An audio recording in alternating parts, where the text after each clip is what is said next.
不安ってなくせるものじゃない。どう不安を少なくするのかを考えることも大事だとは思うけど、悩んでる時間も結構心にくる。じゃあどうしたらいいのか。それは怖くてもとりあえずやってみること。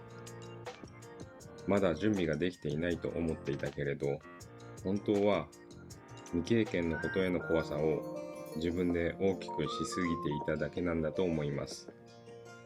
それをこの九州一周が教えてくれました。九州一周をしたいと思ってから実際に走り出すまで、実は約4ヶ月も間が空いていました。まだ準備ができていないと思いながら、なんとなく時間が過ぎていきました。もし以前の私だったら、仕事があるから時間がないと言っていたはずです。だからこそ仕事を辞めたら時間ができて、いつでも行けるはずだと思っていました。でも現実は、時間もお金も揃ったのになぜか動けない自分がいました。今度は体力の不安、噴火情報、台風、夏の暑さ、もしロードバイクが故障したら、いろんなもっともらしい理由をつけて行かない言い訳をしていました。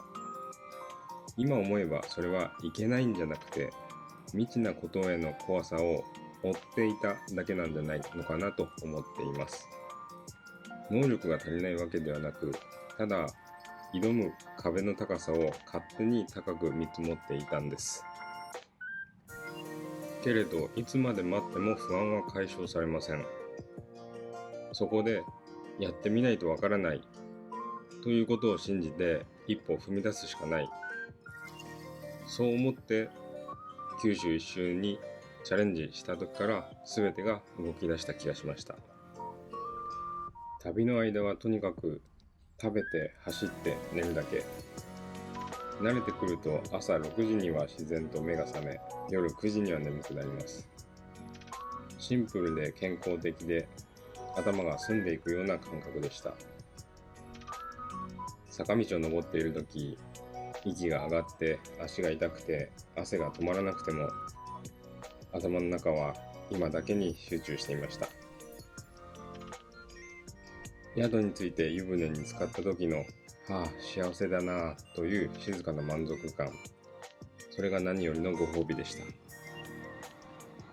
下りや平坦な道で少し余裕ができた時、ふと過去のことが浮かんでくることもありました。元パートナーのこと、昔の失敗。でもその度に違う、今を楽しむんだと意識を戻していました。どっぷり過去に浸かりすぎず、ちゃんと今に帰る、その繰り返しでした。多分私は長い間、過去にも未来にも気持ちを引っ張られる癖があったんだと思います。でも旅の中では進む以外に選択肢はありません。